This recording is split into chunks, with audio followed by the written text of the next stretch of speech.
So your new album, SCHMID Mozart Arias, features 4 of Mozart's most beautiful arias and is already out on digital platforms now. So what was the inspiration behind the album, and in particular those 4 pieces?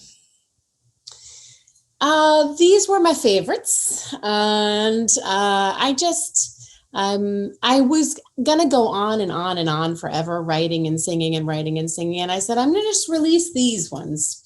And it also felt like the time. I just always go by intuition that, this is the time to let these out into the world, and whatever happens, happens. And, and I liked the light, fun quality of these ones. Una Donna is beautiful and lyrical, but, they don't take themselves too seriously, and they're, fun, which I thought was a good theme, overall theme. I was kind of hoping they'd connect to the whole brain functionality, like those 4 in particular, with sort of those sequence of songs might be the most optimum productivity, that kind of thing. Well, I did. You could just lie and go, yeah, that's the truth. Yeah, that's it. That's exactly it. Well, I did do that study. So we worked with the Neuroscience Media Group, and I put on an EEG machine to read my brain waves. And so I sang Bhati Bhati, and then I looked at what I was listening to Bhati Bhati, which is the first aria on the album, and then I was looking at specifically what my brain was doing. And we put this out on YouTube, but you can see the alpha waves, which is the highest waves, going like this, and then starting to slowly like get in line, I would say. And you can see a really obvious, it's very cool to see the obvious change. And it goes right as the song is going, and then by the end, all of them are pretty much aligned. It was amazing. Wow, to see that. So does that vary person to person? Because you've obviously got a love for classical, so your brain might naturally want to sort of align to that. But if you try it with different people, do they have the same response? Do you know? They say it's cultural. So, for example, if you grew up in India and you listened only to raga and classical raga, it's different. It's an entirely different tonal structure. So that could have the same positive effects. But,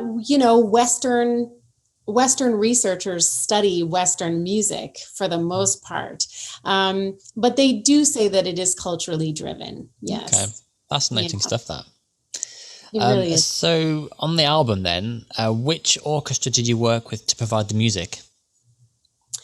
Well, I used the tracks of full orchestras. So the orchestras had played together, and then I added my vocal to it. Because the global pandemic, we couldn't play together, and even orchestras weren't playing at all at that time. So this was a workaround. Mm-hmm. Yeah. Is opera as technically difficult as it sounds, or is that just simply it is? Basically, yes. Fact, yes.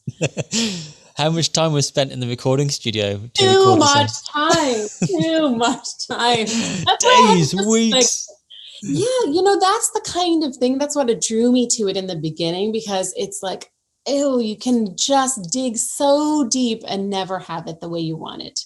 And you dig even deeper, and it's like you have a little piece that's the way you want it. And then there's so much to it. There's the vocal quality, that's the tone quality. There's the interpretation of the music. It's the lyrics. It's, the relationship to the orchestra and following the line of this motif. And it goes very deep. And you have to, at some point, just say, this is what I am sending into the world. And, it's an interpretation. Yeah, exactly. I always feel like with opera, it's quite hard to record the voice because the tones are so high. You have to kind of either stand back from the mic or it's a lot of technical.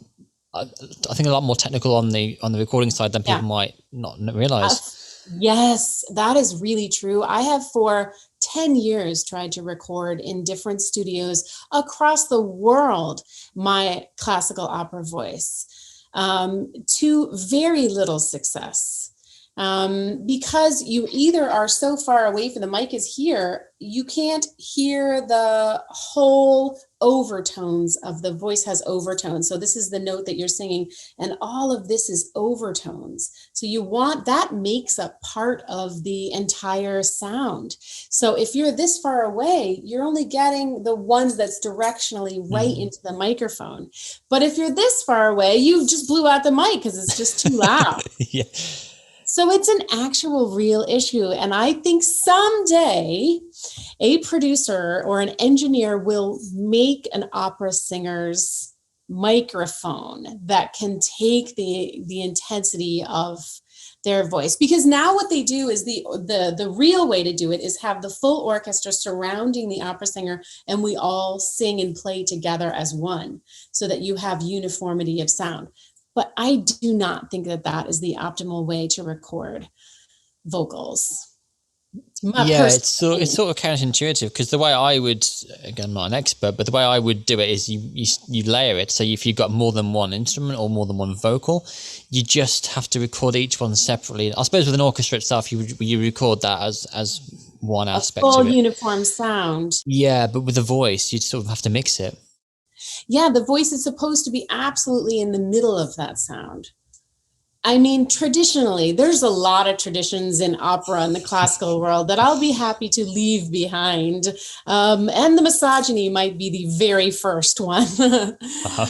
Yeah, but that it isn't the most optimal way to record with the singer surrounding or within the orchestral parts. But that's what they do. I didn't know that. Yeah. I guess that's why when you go and see an opera live, you get a much better experience. Or do you? Because if you're on a stage, I mean, you still have a mic, right? So you'd still have that same... Oh. You don't? There's supposed to be no microphones in opera. Wow. There secretly are some, but they're very secretly, and they're just like to get the full sound, because it's supposed to be a uniform sound that everybody is playing. Everybody's equal. Everybody's equal. The cello player, the violin, the timpani, and the vocal are all equal members. So in that regard, then, is there sort of like an optimum sort of space in which to perform opera? Like, is obviously the larger the venue, the more your voice travels. Maybe it doesn't hit the back of the room as you'd hoped, or perhaps the shape of the room might alter acoustics. Yes. Well, there is a whole subcategory of people who get a lot of money to design the perfect acoustics for an opera hall, a classical concert arena, because it is like this bounces off this. It's very acoustical science. Wow. It's an acoustical science. There's a lot that goes into it. A lot of engineering, really, isn't there? Yes, it's really... and so that's why when the opera singer is sitting of course, their voice has to project to the past, to the last seat in the auditorium. And that's the training. That's why it's so hard. You have to gain that much physical strength in your vocal cords. They're just these tiny little things back here, but you have to be able to create that sound that hits the very back of the arena, and also be musical, and also be, integrating all of the, the composer's feeling and emotion of that scene. And so, yeah. In a way, it sort of reminds me of acting in a way. You've got to, obviously, like you say, with the lyrics and the conductor, you've got to be able to perform and tell the story. But it is quite an emotive piece of artistry as well, is opera. It's very much, it's just singing poetry, isn't it, I guess? Yes, and it's not even your language. So if it's Italian, you have to be able to really understand. Good point. Yeah, good point. Is that tricky as well? Do you learn just enough to sing the songs, or can you speak Italian as well?